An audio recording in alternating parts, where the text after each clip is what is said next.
আদরের ভাই ও বোনেরা, আপনারা যারা অনেক কষ্ট করে বিভিন্ন দেশের বর্ডার ক্রস করে বা সাগর পাড়ি দিয়ে বা অনেক পরিশ্রম করে পাহাড় পর্বত নদী নালা পাড়ি দিয়ে আপনারা যারা ইউরোপে প্রবেশ করেছেন এবং ইউরোপের অন্য দেশ থেকে আপনারা যারা ইতালিতে এসেছেন, আসার পরে এখানে আপনাদের করণীয় কি? আপনারা এখানে কি করবেন? এখানে কিভাবে একটা বাসায় আশ্রয় নেবেন বা আপনারা ক্যাম্পে আশ্রয় নেবেন বা কিভাবে এখানে কেসের প্রসেসিংগুলো আপনারা রানিং করবেন, এগুলো নিয়ে আজকে আমার বিস্তারিত। আর এই ভিডিওটি আপনারা ফার্স্ট থেকে লাস্ট পর্যন্ত দেখবেন। আমি কিন্তু ইতালির ভিসা নিয়ে বিজনেস করি না, আমি কাউকে ইতালিতে আনি না বা কাউকে আমি ভিসা দেই না।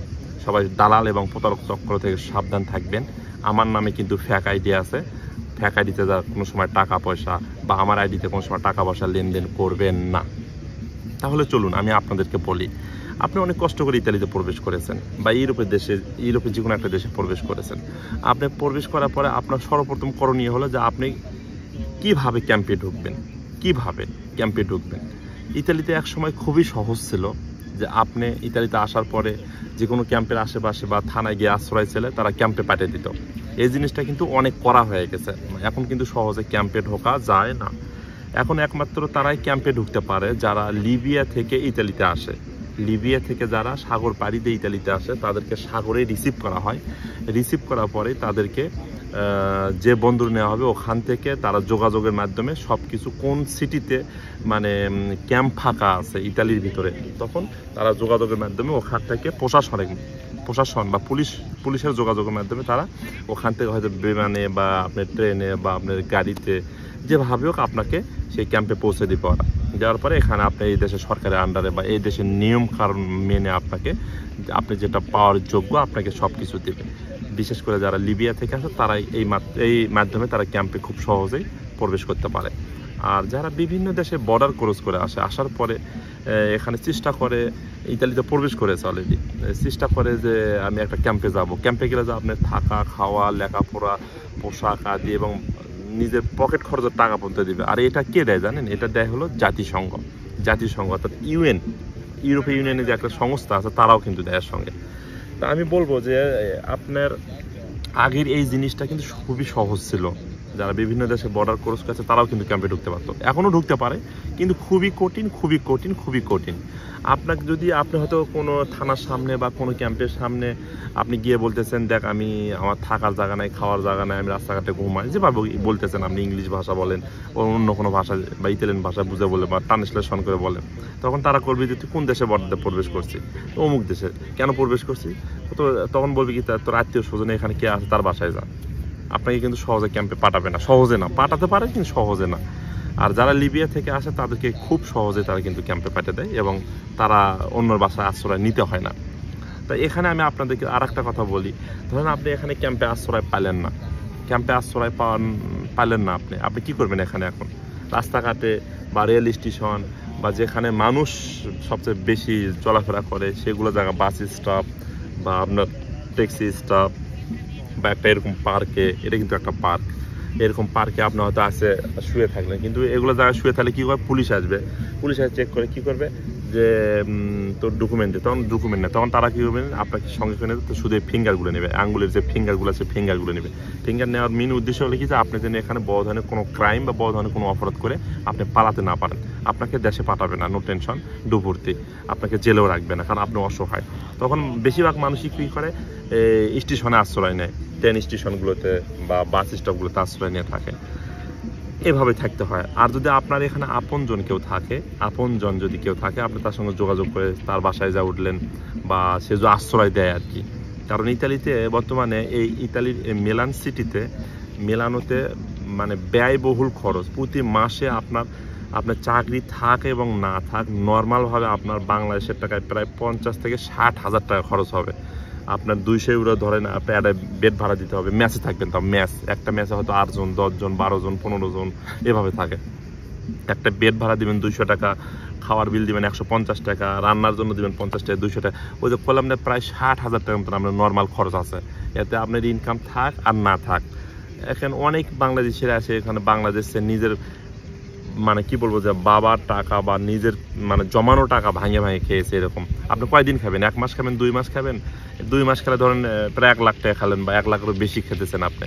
তো এই জন্য আপনি এখানে এগুলো দেশে আপনি বসে থাকা অসম্ভব। বাংলাদেশ থেকে যদি আপনি টাকা নিয়ে এসে বসে খাবেন, এটা কিন্তু একবারে ইম্পসিবল, অসম্ভব। মানে 100-র মধ্যে 99.99টা পরিবারেরই আমাদের পক্ষে সম্ভব না এই দেশে বসে খাওয়া।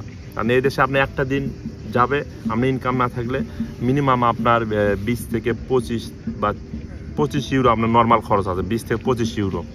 ওই যে ধরেন আপনি বেড ভাড়া, রুম ভাড়া, আপনার খাওয়া খরচ সব মিলে, আর যারা আবার সিগারেট টিকেট খান তাদের খরচ আরও বেশি হতে পারে। আমি বলবো যে আপনারা এখানে আসার পরে চেষ্টা করবেন যে একটা যদি আপনার পরিচিত কেউ থাকে তার মাধ্যমে কাজ ধরার জন্য। আর আপনার রিজিকের মালিক আল্লাহ সুবহানাহু ওয়া তাআলা, আপনার রিজিক আল্লাহ দিয়েই পাঠিয়েছে। আপনার রিজিক যেখানে আছে ওখানে আপনাকে যেতে হবে, এটাই বাস্তব। তারপরে আপনি যদি ওখানে আশ্রয় নিলেন, আশ্রয় নেওয়ার পরে এখন আপনি কেস রানিং করবেন কিভাবে? আপনাকে তো কেস মারে এই দেশের কাগজপাতি, আপনাকে মাসকে মাস বা বছরকে বছর আপনাকে দৌড়িতে হবে। এর মাঝখানে আপনার একটা চাকরির প্রয়োজন, কিন্তু চাকরি না হলে কিন্তু আপনি কুলাতে পারবেন না। তা প্রথমে আপনাকে একটা কেস রানিং করতে হবে। কেস রানিং করে আপনার একটা এই দেশের পেপার বের করতে হবে। আপনি এই দেশে ওয়ার্ক পারমিটের হলুদ পেপার বা সাদা পেপারগুলো দেবে, সেখানে লেখা থাকবে যে আপনি কতদিন পরে এই দেশে কাজ করতে পারবেন বা কতদিন পর করতে পারবেন না, সব কিছু লেখা থাকবে। আচ্ছা ঠিক আছে, এখানে ধরেন একটা হলুদ পেপার পাইলে তো আপনি সঙ্গে সঙ্গে কাজ করতে পারলেন। আর যদি সাদা পেপার দেয় তাহলে 2 মাস পরে কাজ রানিং করতে পারবেন। তারপরে এখানে যে কোনো একটা কাজ, মানে এই যে ঘাস কাটায় ক্লিনারের কাজ বলেন বা যে কোনো কাজ, এই দেশে কোনো কাজে কিন্তু ছোটো না। এই দেশে যিনি ঘাস কাটে তিনিও কিন্তু বাংলাদেশের টাকা 2 লাখ 2.5 লাখ টাকার মতন বেতন পায়, এবং তিনি কিন্তু এসে সরকারকে ট্যাক্স দেয় এবং পেনশনে যেতে পারে। এই দেশে যিনি পুলিশের বা সরকারি চাকরি করে তারও যতটুকু মূল্য, যে এখানে যে ক্লিনারের কাজ করে, এই যে ঘাস কাটার কাজগুলো করে, ক্লিনারে একই মূল্য। ঠিক আছে, চাকরির ক্ষেত্রে অবহেলা নেই। আচ্ছা ঠিক আছে, তারপরে আপনি ওই কেস ধরেও যখন আমি কেস রানিং করতে যাবেন বাইর থেকে, আপনি ক্যাম্প ছাড়া, তখন আপনার এখানে টাকার প্রয়োজন। আর এখানে যে কোনো একটা উকিলের প্রয়োজন, আর উকিল তো টাকা ছাড়া কাজ করবে না। তখন আপনার এগুলো সব নিজেকেই করতে হবে, নিজের টাকা বহন করতে হবে। টাকা কোথায় পাবেন এটা আপনার ব্যক্তিগত ব্যাপার। আমি আবারও বলছি, সেটা কিন্তু আপনাদের ব্যক্তিগত ব্যাপার। তারপর আপনি কেস রানিং করে হলুদ পেপার পাওয়ার পরে আপনি চাকরি করতে পারবেন। বা আপনার সাদা পেপার, ইতালিয়ান ভাষা যেটাকে বলে পেরমেসি দি সৌজন্যমা। পেরমেসি সৌজন্য শব্দের অর্থ মানে থাকার অনুমতি বা কাজের অনুমতি। এগুলো পাওয়ার পরে আপনি এই দেশে আপনি চাকরি করতে পারবেন। তারপরে যখন আপনি ওই পেপারটা হাতে পাবেন কেস রানিং করে, এর মাঝখানে তো আপনার অনেক টাকা খরচ হয়ে যাবে। রানিং মানে কাগজটা, ওয়ার্ক পারমিটের পেপারটা হাতে পাওয়ার পরে তারপর আপনি চাকরি করবেন, তারপর সরকারকে ট্যাক্স দেবেন, তারপর আপনার কেসটা রানিং হয়ে গেল। এখন নো টেনশন, যখন আপনি চাকরি পেয়ে যাবেন তখন আপনার নো টেনশন, দুপুরতে আপনি চাকরি করবেন, কষ্ট করবেন, আপনি সরকারকে ট্যাক্স দিতেছেন, অটোমেটিক ট্যাক্স নিয়ে নেবে। আপনার বেতন থেকে কয়েক পার্সেন্ট নেবে, আর যিনি মালিক থাকবে আপনার যেখানে জব করবেন তিনি দিবে কয়েক পার্সেন্ট দিয়ে, সরকার অটোমেটিক ওরা নিয়ে নেবে। এর মধ্যে আপনি ধরো আপনি এদেশে মেডিকেল কার্ড করতে হবে, তারপর আপনার কাগজের পিছিয়ে দৌড়াদৌড়ি, আবার উকিলকে টাকা দিতে হবে, আবার নিজেকে জব করতে হবে, তারপর আপনার ঘুমের টাইম আছে, সব কিছু টাইম মেনটেন করে আপনাকে চলতে হবে। বিদেশে যখনই আপনি পা দিবেন তখন মনে রাখবেন আপনি টাইম মেনটেন করে ছাড়া আপনি চলতে পারবেন না। কিন্তু এই জিনিসগুলো আপনারা সবাই মনে রাখবেন। বিদেশ শব্দের অর্থ কষ্ট, বিদেশ মানে সুখ না কিন্তু। আবার এখানে যদি একবার দাঁড়িয়ে যান, এই দেশের সব কিছু যখন কাগজপাতি হয়ে যাবে, তখন তো মনে করেন যে আপনি রাজার হালে বাদশার হালে চলাফেরা করেন। তখন আপনি এই দেশে ব্যবসা বাণিজ্য থেকে শুরু করে A to Z, যদি আপনার টাকা পয়সা থাকে, এখানে বাড়ি করতে পারবেন, গাড়ি করতে পারবেন, সব কিছু করতে পারবেন। আপনার মন যখন চাই ইচ্ছে মতো আপনি দেশে যেতে পারবেন। আপনি সেটা আপনার ডিপেন্ড করবে আপনার মনের উপরে এবং ইনকাম সোর্সের উপরে। তা বিশেষ করে আমি আপনাদেরকে বলবো এইভাবে ইতালিতে দাঁড়াতে হবে। অনেকে মনে করে যে মনে হয় ইউরোপে বা ইতালিতে বা এই দেশগুলোতে আসার পরে মনে হয় টাকার খনি। নয়, টাকার কোনো খনি নাই। টাকার খনি নিজেকে বানিয়ে নিতে হবে, নিজেকে পরিশ্রম করে বানিয়ে নিতে হবে। টাকার খনি কোনো দেশেই নাই। টাকার খনি থাকলে বাংলাদেশেও আছে, পৃথিবীর যে কোনো দেশেও আছে, সব দেশেই আছে। আর যদি না থাকে কোনো দেশে নেই, এটা মনে রাখবেন। আপনি যদি মানে নিজেকে ত্যাগ করে আসতে চান তাহলে আপনাকে এই দেশে মনে রাখতে হবে অনেক পরিশ্রম করতে হবে। এই দেশে আসার পরে তারপরে আপনার টাকা ইনকাম করবেন, সেই টাকা আপনি ইনকাম করে বাংলাদেশে পাঠাতে পারবেন। এটা মনে রাখবেন। বিদেশ শব্দের অর্থ কষ্ট, কষ্ট, কষ্ট। আর আমি যেগুলো কথা বলছি এগুলো রিয়াল টু রিয়াল, বাস্তব কথাগুলো আমি আপনাদেরকে বলতেছি। আপনি ইতালিতে আসলে যে আপনি সব কিছু করতে পারবেন তা কিন্তু না। এরকম হাজার হাজার বাংলাদেশি আছে রাস্তাঘাটে শুয়ে থাকে বা অনেক কষ্ট করে দিন যাপন করে, বাংলাদেশটা টাকা নেশে খায়, এমন লোকও অভাব নাই। তবে শতকরা এখানে 90 থেকে 95 জন বাংলাদেশিরাই ধীরে ধীরে ইনশাল্লাহ দাঁড়িয়ে যায়, সফলতার মুখ পেয়ে যায় ইনশাল্লাহ। অনেক কষ্ট করতে হয়, অনেক পরিশ্রম করতে হয়।